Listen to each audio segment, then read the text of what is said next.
में आगे बढ़ते हैं और बात करते हैं एक मुझे लगता है बर्निंग इश्यूज़ के बारे में।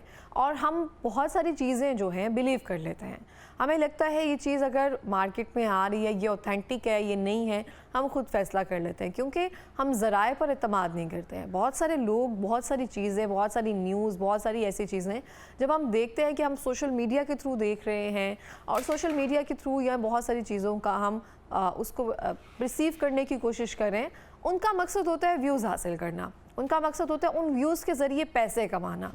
तो किस तरह से वो दूसरों की जान को भी नुकसान पहुंचा सकते हैं।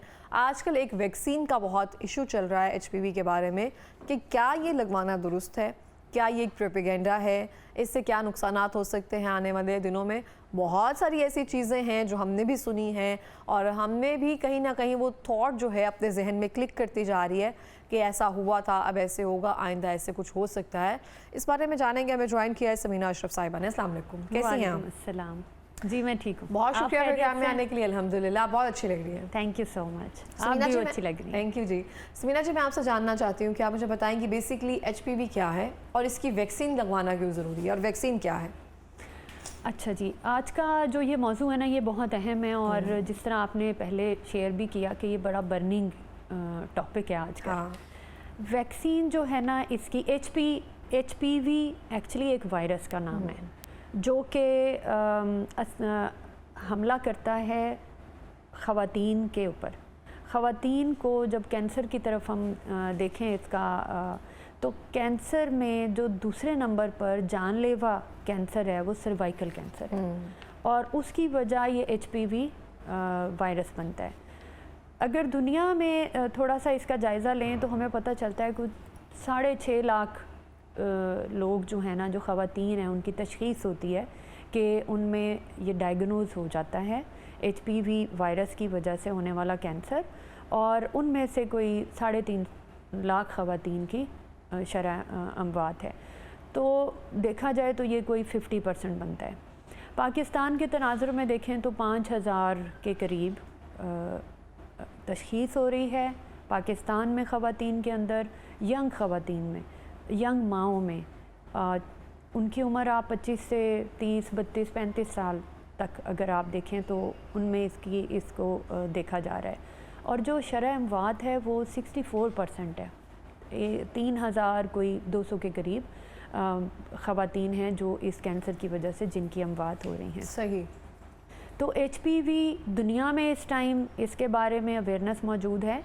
125 ममालिक से ज़्यादा ममालिक में इस टाइम ये एक रूटीन का प्रोग्राम है और लोग इसको लगवा रहे हैं, इसके बारे में उन्हें कोई कन्फ्यूजन नहीं है। पाकिस्तान में चूँकि ये अभी इंट्रोड्यूस हुआ 2025 में, और ये ऐसा नहीं है कि एकदम से इंट्रोड्यूस हुआ, एकदम से सामने आ गया है। एचपीवी के मुतल्लिक जो हमारे पाकिस्तान के बहुत सीनियर लोग हैं, सीनियर डॉक्टर्स हैं, रिसर्चर्स हैं, उनकी इसके ऊपर 15 साल की तहकीक है।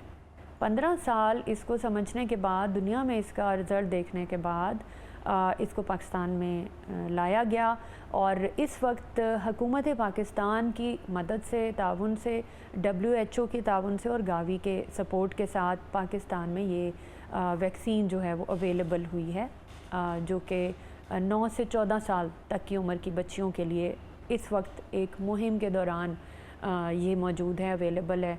और इसमें टारगेट है कि जी कोई हम मोर देन 1 करोड़ बच्चियों तक पहुँचें। और इस उम्र में चूँकि ये वैक्सीन ज़्यादा बेहतर असर कर सकती है और इंशाल्लाह ताला आने वाले कोई 10 साल बाद, 15 साल बाद ये भी हमें पता चलेगा कि सर्वाइकल कैंसर जो है उसमें, उसकी अमवात में इस वैक्सीन की वजह से कमी हुई है, बच्चियों की ज़िंदगी में बेहतरी आई है।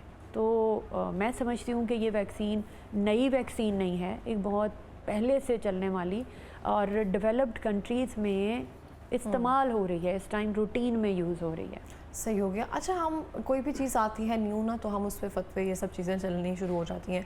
कह रहे हैं कि इसके साइड इफ़ेक्ट्स बहुत ज़्यादा हैं, इस वजह से लोग इसकी तरफ नहीं जा रहे हैं और हमें लगता है कि बच्चियाँ जो है मासूम हैं, इनको भी से लगवा कर हम उस चीज़ में आगे धकेल रहे हैं, प्रोपेगेंडा के थ्रू चल रहे हैं। इसके कुछ साइड इफ़ेक्ट्स भी हैं, आपके सामने कुछ आई हैं चीज़ें? जी, इसके ना मामूली से साइड इफ़ेक्ट्स हैं, मतलब हल्का बुखार हो जाना, जो किसी भी वैक्सीन के बाद दर्द होता हो, जी, जिस्म में दर्द होना या हल्का बुखार होना, तो ये हल्के किस्म के जो साइड इफ़ेक्ट्स हैं ये हैं, होते हैं, हो सकते हैं, और किसी के नहीं भी होते, ज़रूरी नहीं कि सबको हों, और ज़रूरी नहीं कि सबको बहुत शदीद हों और इस तरह का कोई चीज़ हो।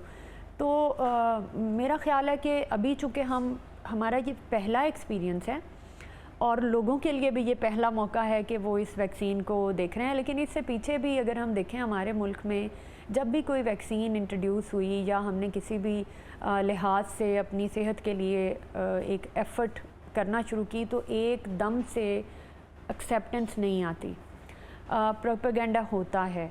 जैसे कि मैं मिसाल देना चाहूँगी, चूँकि मैं रोटरी इंटरनेशनल की भी मेंबर हूँ और पाकिस्तान में मैं एज़ रोटेरियन एज़ वॉलंटियर काम कर रही हूँ, और पोलियो एरेडिकेशन के प्रोग्राम में भी मैंने बहुत सालों से मैं इसमें इंगेज हूँ।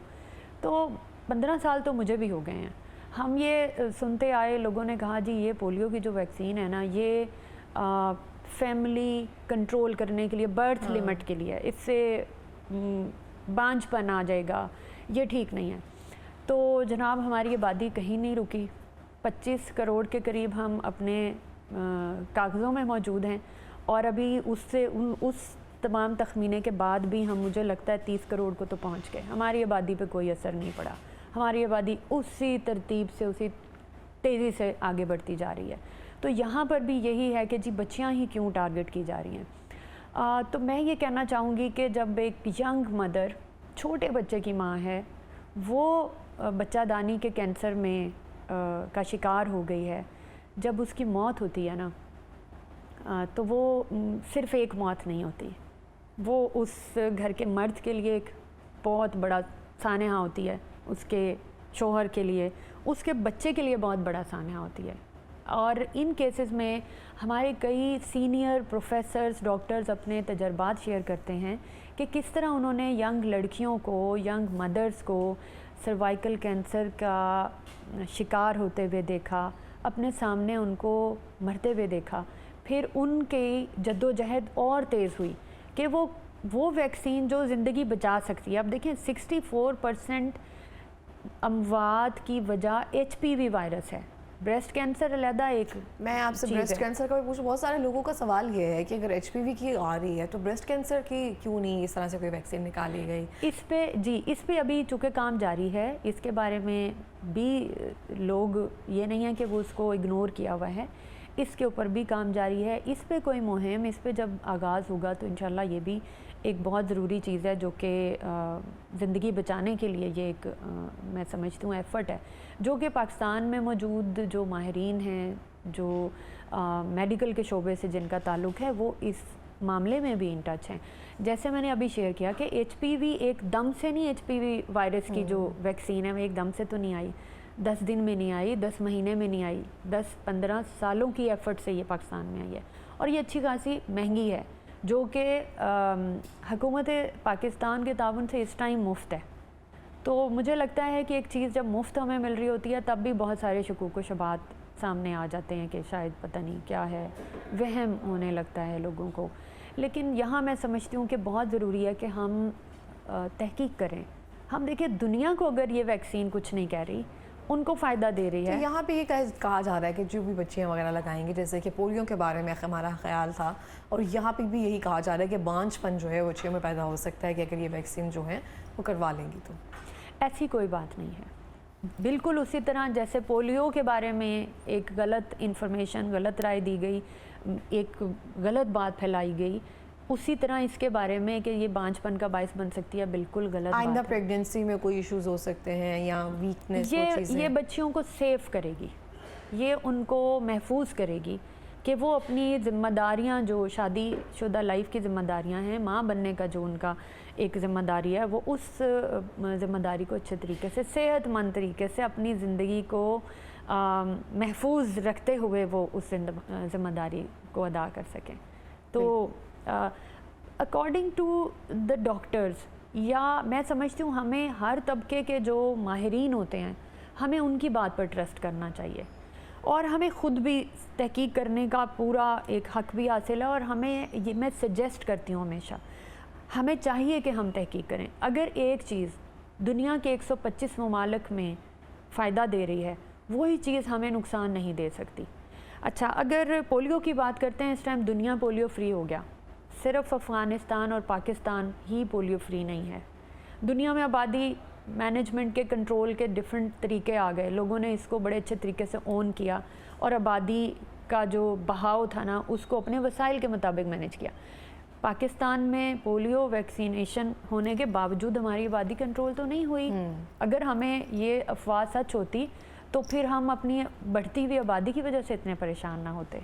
और एक बड़े बेहतरीन गेस्चर दिए जा रहे हैं, जितने भी प्रेजेंटेटर्स हैं वो बता रहे हैं, अपनी बच्चियों को आगे लेकर आ रहे हैं वैक्सीन लगाने के लिए कि ये चीज़ का वो एक सॉफ्ट इमेज भेजने के लिए उन तमाम वालिदैन के लिए कि इसमें कोई ऐसा कोई नुकसान नहीं है जो हमारी बच्चियों तक पहुंच सकता है। तो आपने भी ये वैक्सीन जब अब करवाने आ गए हैं सब, तो आप भी उस मरहले से देख रही होंगी, वालिदैन का क्या रद्द अमल है? वो थोड़े डरे हुए हैं, क्या उसके खदशात हैं? अच्छा, ज़्यादातर वालिदैन जो है ना वो मुतमईन है और वो जल्दी से, जब इवन मैंने ये देखा कि मार्केट में दुकानदार के साथ मैंने उसको बताया, मैंने कहा जी ये एक वैक्सीन है जो फ्री ऑफ कॉस्ट लगने जा रही है, आप ना ये ज़रूर आपके बच्चे कितने हैं? पहले मैंने उनसे पूछा जी मेरे इतने बच्चे हैं, मेरी 2 बेटियां हैं और जो बेटियों की उम्र इतनी है। तो मैंने उनको बताया, उसने मुझे फटाफट कहा आप मुझे प्लीज़ अपना नंबर बता दें, आप मुझे बता दें इसका नाम क्या है, या आप मुझे लिख दें। तो यहाँ पर मुझे ये अच्छा लगा, वो साहब जो थे वो बड़े क्लियर थे। उन्होंने कहा अगर मेरी बच्ची की लाइफ इसमें सेफ़ होती है तो मैं तो ज़रूर ये कराना चाहूँगा। इसी तरह बहुत सारे लोग हैं वो जा रहे हैं और वैक्सीनेशन हो रही है इस टाइम, लेकिन चूँकि ये प्रोसेस टाइम टेकिंग है, अभी हमारी जो मुहिम के दिन हैं, इन दिनों में जो एक टारगेट है, बहुत बड़ा टारगेट है, उससे पीछे और उसके दौरान लोगों को इसके लिए मेंटली तैयार करना, उन्हें बताना, उनके जो अबहाम है इसके ऊपर उनको दूर करना भी एक प्रोसेस है जो कि पैरेलल जारी है, लोगों को मुतमईन करना। अच्छा, मैं यहाँ ये भी रेफ़र करना चाहूँगी, मेरे पास चूँकि ऐसी वीडियोस भी आ रही होती हैं, डिफरेंट ग्रुप्स में हम लोग देख रहे होते हैं, डिफरेंट सोशल मीडिया के चैनल्स के ऊपर, तो मैं ज़रूरी समझती हूँ मैं उसे रिस्पॉन्स करती हूँ। जैसे कि एक वीडियो है, किसी एक निजी वाक़या की वीडियो है, तो वो बार बार शेयर हुई, तो उसके ऊपर क्या था कि वो उसका कोई लेना देना नहीं था इस वैक्सीन के साथ या इस एक्टिविटी के साथ, और वो सिनेरियो भी बिल्कुल डिफरेंट है। मेरे लिए हैरत की बात यह है कि लोगों ने उसको ऐसे आंखें बंद करके आगे फैलाना शुरू कर दिया, और मेरे कुछ बहुत करीबी बड़े अच्छे जाने वालों ने जब मुझे वो फॉरवर्ड की ना, तो मैंने उनसे पूछा कि आपको एक वो बीच में एक लड़का है, वो कोई बात कर, मैंने कहा आपको इसकी बात पे यकीन आ रहा है जो जिसको आप नहीं जानते, लेकिन आपको इन डॉक्टर की बात पे यकीन नहीं आ रहा जो आपकी ही फैमिली डॉक्टर हैं या आपकी गायनोकोलॉजिस्ट रही हैं, आपके बच्चे पैदा हुए हैं इनके हाथों, तो आपको ये ज़्यादा तसल्ली बख्श बात बताएंगी या ये लड़का जो इस टाइम जस्ट एक सोशल मीडिया पे बैठ के बग़ैर किसी तस्दीक के, बग़ैर किसी रिसर्च के और बग़ैर किसी रेफरेंस के बात किया जा रहा है। हमारे साथ एक बहुत बड़ा मसला मैं ये समझती हूँ, बग़ैर रेफरेंस के बात सुनते हैं और उसके बाद हम आगे बिल्कुल इस तरह से है। बहुत सारी ऐसी चीज़ें हैं जो हम तस्दीक किए बगैर आगे फैला देते हैं, और उससे कितना माशरे में इंतशार फैलता है, कितनी ऐसी चीज़ें फैलती हैं जो हमें बहुत सारे अच्छे काम होने से रोकती हैं। जैसे कि ये एक प्रोसीजर है जो करने से रोका जा रहा है, और ये बहुत ज़रूरी है ऐसे करना, कोई भी खबर जो है बगैर तस्दीक के आगे ना पहुँचाई जाए। और हम ज़राए किन पर यकीन कर रहे होते हैं? सोशल मीडिया पर, जो चल ही सिर्फ व्यूज़ के लिए रहे होते हैं, और वो लोग जो यहाँ हमारी बेहतरी के लिए, जो हेल्थ डिपार्टमेंट्स हैं, जो डॉक्टर्स हैं, उस चीज़ को मोनीटर कर रहे हैं, उस चीज़ को अवेयरनेस जो है आप तक पहुंचा रहे हैं, लेकिन हम उन पर एतबार नहीं कर रहे हैं, क्योंकि हम ज़्यादा रिलाय अब हमने करना शुरू कर दिया हुआ है उन सोशल मीडिया पेजेस पर जो चंद व्यूज़ के लिए ना वो किसी भी तरह की कोई भी खबर किसी को भी डीफेम करने के लिए, फेम करने के लिए आराम से पहुंचा सकते हैं। और हम जो बहैसियत अवाम हैं, हम फैलाते हैं उसको ऐसे जैसे सवाब दीद है और हक बनता है जैसे फैलाने का। और लास्ट पे कोई पैगाम देना चाहेंगे इसी हवाले से? जी, मैं ये पैगाम देना चाहती हूँ कि बतौर वालिदैन हमारा ये फ़र्ज़ है, हमारी ये ज़िम्मेदारी है कि हम हर वो कदम उठाएं जो हमारे बच्चों की बेहतरी के लिए हो।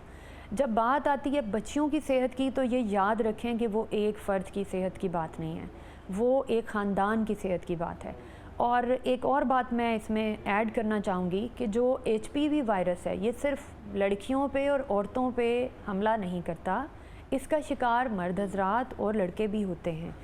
दुनिया के अंदर अगर आप इसका डाटा देखेंगे तो आपको नज़र आएगा कि गले का कैंसर, उसकी जो रीज़न है वो HPV वायरस सामने आया है। तो अभी तो ये मुहिम है, इस मुहिम में हम एक तरह से सब जद्दोजहद कर रहे हैं। मैं भी, मेरी टीम्स भी, मेरे दोस्त भी, हमारे बहुत सारे सीनियर्स, हमारे असातिज़ा, हमारे डॉक्टर साहिबान, उलमा कराम, वो तमाम लोग इस मुहिम के लिए लोगों की तमाम शकूक व शुबहात को दूर करने के लिए अपने पैगामात दे रहे हैं।